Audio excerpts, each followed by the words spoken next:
Marcelo Areco del Movimiento 2809 hoy está con nosotros en padredecano.com para contarnos cómo arrancó no solamente su vida política, sino cómo se hizo socio e hincha de Peñarol. Marcelo, muchas gracias por estar con nosotros. ¿Cómo arrancó la vida de Marcelo Areco, hincha de Peñarol? ¿Es de familia o optaste vos por la tuya ser mancha? ¿Cómo estás, Wilson? No, en mi familia son todos de Peñarol. Y no tan fanáticos como yo. Tengo un tío que es muy hincha y bueno, me empujó un poquito más. Y el primer ómnibus que me pude tomar, me fui a la sede de la calle Maldonado y me hice socio. Y en aquella época empecé a ir al fútbol con 10, 11 años. Iba solo, se podía ir solo al estadio, iba con los amigos del barrio y bueno, ahí empezó el peregrinaje. ¿Estamos hablando de qué año más o menos? Y 74, 73, 75, por ahí. Época de Morena. Arranqué con Morena, ahí va. O sea que el ídolo también, Fernando Morena, te marcó como a tantos de tu generación, sobre todo por la cantidad de goles que hacía.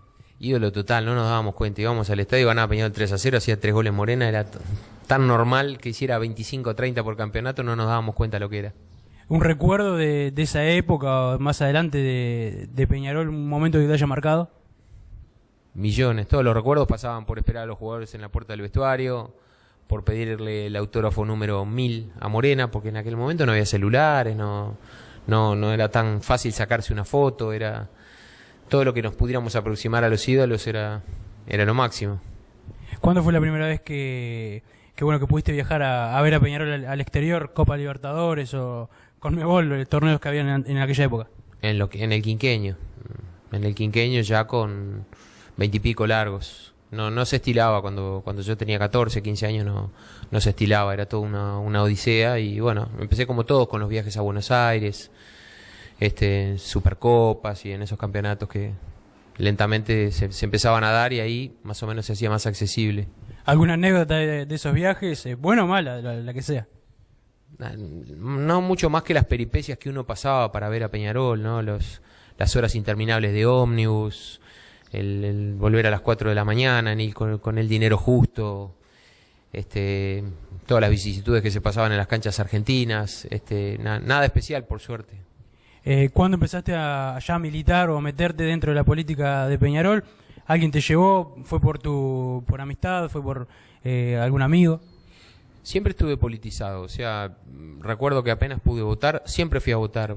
Creo que hubo algún enero, ¿te acordás que eran en enero las elecciones? Algún enero no fui a votar, pero siempre iba a votar, siempre me interesaban las elecciones, a veces iba más informado que otras. Y en el año 2008 me acerqué al movimiento, ahí ya estamos hablando de una época muy cercana, a través de Carlos Scherzener, que era uno de los que iba conmigo al estadio de chico también. O sea que Carlos te empujó un poco a lo que fue el movimiento 2809 y bueno, ahí comenzó la era Areco. ¿En juveniles arrancaste siendo dirigente de juveniles? ¿Cómo fue? No, arranqué en el movimiento bien de abajo, organizando las reuniones y colaborando en todo. En aquella época no tenía participación política y bueno, después fui secretario del movimiento, fui presidente del movimiento y después en la elección del 2011 estaba quinto en la lista y bueno, estuve en el 2012 en el consejo y después estuve en juveniles y ahora estoy en el consejo también. ¿Y cómo se dio la elección de Marcelo Areco de parte del movimiento? Sabemos que el movimiento rota mucho, es muy democrático en ese sentido.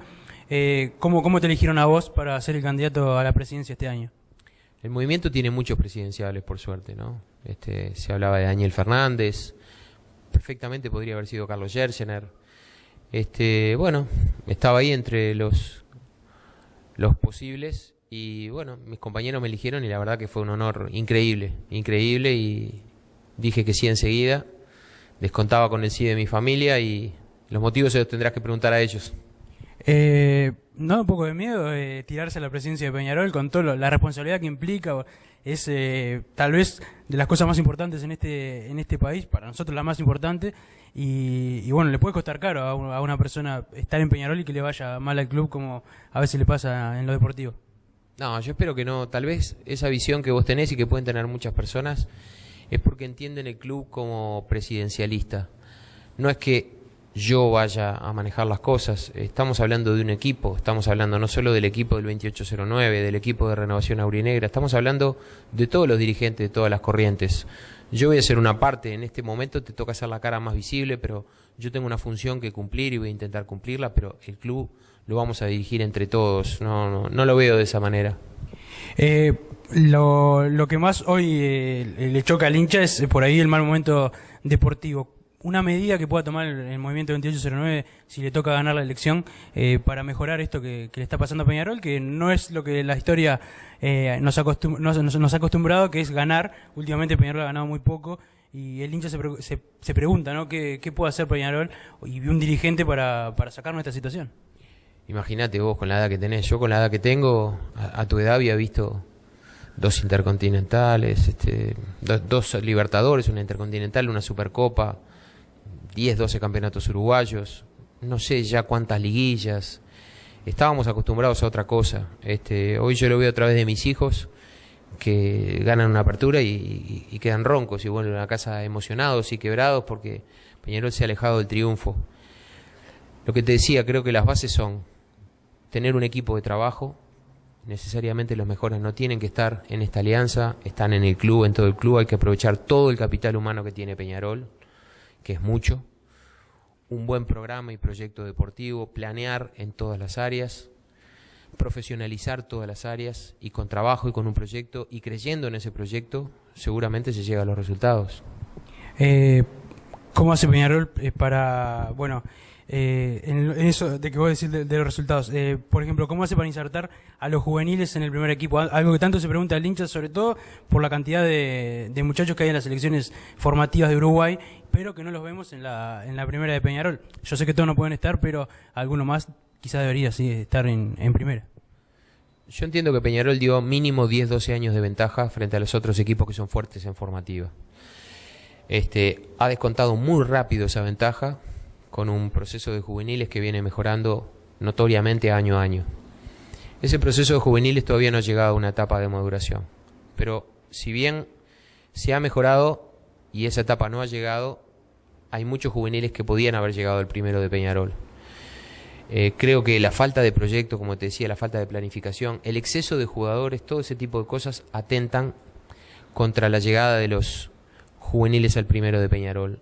La urgencia de triunfos, ese apuro con que se están haciendo las cosas en Peñarol desde 8 o 10 años a esta parte, hay un apuro, cada vez las derrotas están en más urgencias y eso recae en los juveniles y se intenta tomar jugadores con más años, con más experiencia para que afronten el momento difícil y eso vuelve a tentar otra vez contra la presencia de los juveniles en el primero de Peñarol. Creo que hay que sacarse la urgencia de arriba, planificar, proyectar y dentro de ese proyecto tienen que formar una parte muy importante de los juveniles. Pero te digo por qué, porque en otra época el fútbol uruguayo podía ir a comprar al exterior. Podías repatriar a Morena, o en la década de los 60 podías traer un Onega, podías traer un Spencer. Hoy eso es inviable. Hoy si quieres tener un crack, lo tenés que formar. Y Peñarol los está formando, pero tiene que partir desde arriba, la puerta abierta para esos juveniles. Hay que formar al juvenil diciéndole, el objetivo es que vos juegues en el primero de Peñarol y salgas campeón en el primero de Peñarol. Estás acá para sacar campeón a Peñarol, no para formarte e irte, no para que el club te venda y mantenga un presupuesto. Estás acá para jugar en Peñarol. Ese es el principio de las cosas. Hablaste de exceso de jugadores, de cantidad de jugadores en el plantel. ¿Cuántos jugadores debería tener un plantel como el de Peñarol? No sé, 20 jugadores, 30, hoy de 35.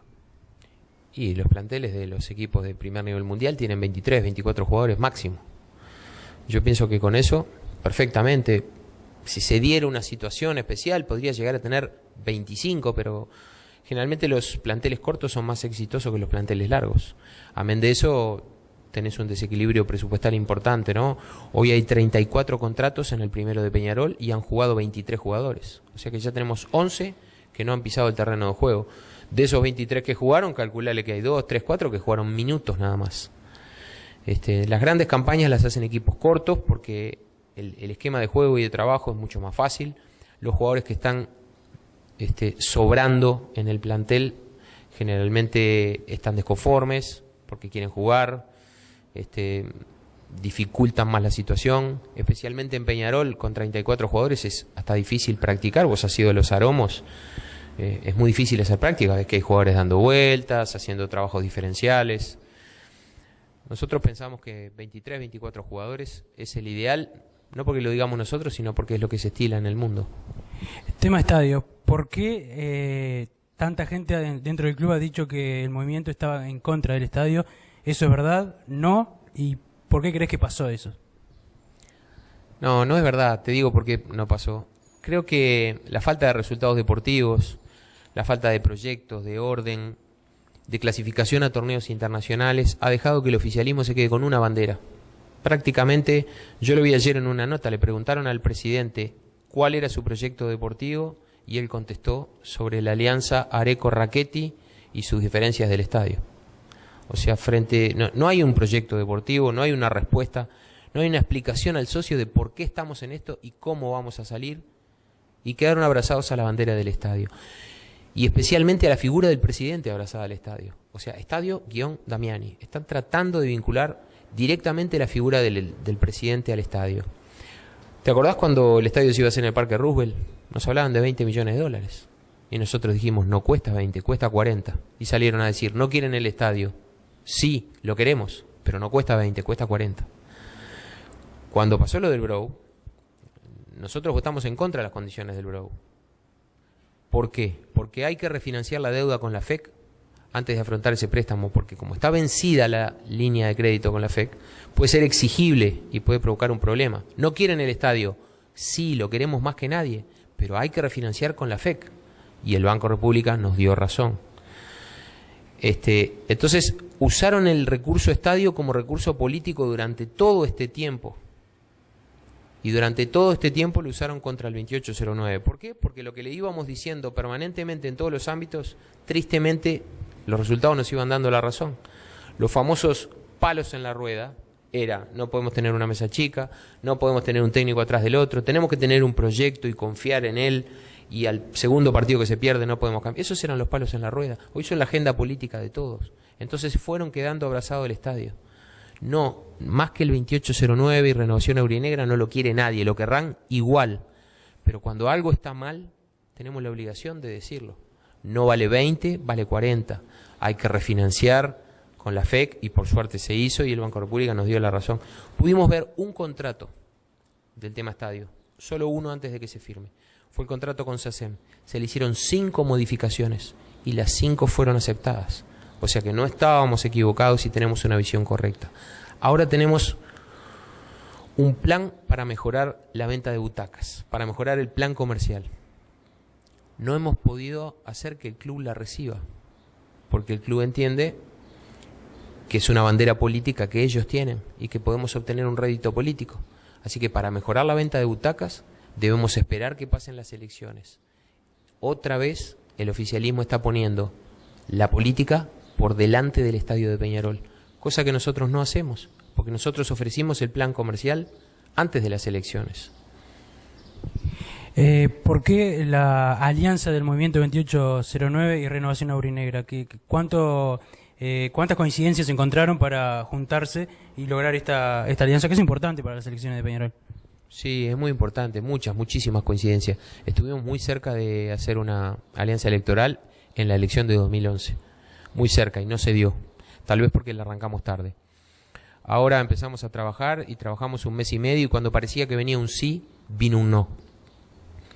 Al otro día nos pusimos a trabajar y la gente de Renovación Aurinegra hizo mucho hincapié en el proyecto para el club, en el proyecto deportivo. Ellos tenían un proyecto deportivo excelente. Y bueno, estuvimos trabajando todo el tiempo en el proyecto porque todas las agrupaciones quieren lo mismo para Peñarol. El tema es cómo llegar. Y eran muy coincidentes los proyectos, así que ahora tenemos un proyecto conjunto. También entendemos que había como una presión de los socios para que se achicara la cantidad de listas. Nosotros apuntamos a un mismo votante. Ya fuimos oposición las 2 listas en la elección anterior y volvemos a ser oposición ahora. Tenemos una visión muy similar del club. Y la hemos recibido como positiva, los socios nos han dicho que es muy positivo y las encuestas así lo manejan, ¿no? También nos ha puesto de cara a la elección esta alianza. Imaginemos que es el 14 de diciembre y que Marcelo Areco es el presidente de Peñarol. ¿Qué medidas se toman para, en el corto plazo, que Peñarol mejore en lo deportivo y también en lo institucional? El lunes 15 de diciembre a primera hora vamos al club. Eso es una realidad. Vamos a trabajar desde dentro del club. Vamos a tener una oficina adentro del club, porque hay que estar en los problemas del día a día. La primera medida es convocar a las otras fracciones. Como te decía hoy, la gente valiosa está en todos lados. Hay gente de la que no se puede prescindir y nosotros no vamos a prescindir de esa gente. Le vamos a pedir por favor que se acerquen a trabajar al club. Escuchamos que me presionaron en una radio, en el Sport, me presionaron para que dijera un nombre y yo dije, no puedo prescindir de Walter Pereira. Es una persona muy capaz, ¿no? El club no puede prescindir. Y cuando le preguntaron a él, dijo, yo soy hombre de Damián y tengo que preguntarle a Juan Pedro. Bueno, nosotros le vamos a pedir que deje de ser hombre de Juan Pedro para ser hombre de Peñarol. Te lo pongo como ejemplo porque surgió el nombre de él. Pero hay muchos. Rodolfo Catino es otro. Hay gente en la que no se puede prescindir. Vamos a convocar a toda la gente que trabaja en el club. Vamos a trabajar de puertas abiertas. Y vamos a seleccionar los proyectos en cada área. Y vamos a trabajar con proyectos planificados. En cada área del club hay un proyecto por escrito, que los socios lo pueden ver. Y es sobre el cual vamos a trabajar. Muchas gracias. No, gracias a ustedes por la nota.